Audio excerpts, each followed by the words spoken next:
Last lab ലെസൺസിലേക്ക് സ്വാഗതം. നമ്മുടെ focus ഏരിയകളാണ് പറഞ്ഞുകൊണ്ടിരിക്കുന്നത്.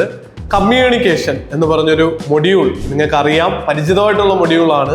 റിയൽ ലൈഫ് സിറ്റുവേഷനുമായിട്ട് കണക്ട് ചെയ്ത് പഠിക്കാൻ പറ്റുന്ന ഒരു യൂണിറ്റ് കൂടിയാണ്.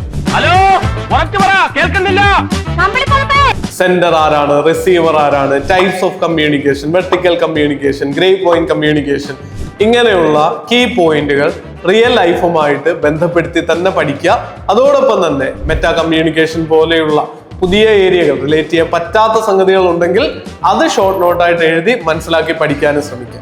അപ്പോൾ ഈ ലേണിംഗ് എന്നുള്ള പ്രോസസ്സ് ഒരു കാണാപ്പാഠം മാത്രമല്ലാതെ റിയൽ ലൈഫുമായിട്ട് കണക്ട് ചെയ്ത് പഠിക്കാൻ നിങ്ങൾക്ക് സാധിക്കും. പരീക്ഷാ ഹാളിലും നിങ്ങളെ ആ കാര്യം ഹെൽപ്പ് ചെയ്യും. അതോടൊപ്പം തന്നെ ICT ആ മൊഡ്യൂളിലെ പ്രധാനപ്പെട്ട പോയിന്റുകളും നിങ്ങൾ ഓർത്തിരിക്കുക. നമ്പർ കൺവേർഷൻ വളരെ ഇമ്പോർട്ടന്റ് ആണ്, റിപ്പീറ്റഡ് ആയിട്ട് ചോദിക്കുന്നതാണ്.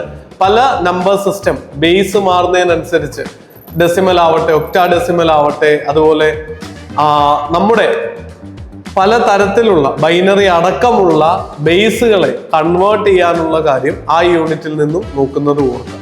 അടുത്ത ദിവസം ഇതിനൊക്കെ പ്രയോറിറ്റി കൊടുത്ത് പഠിക്കുക. All the best.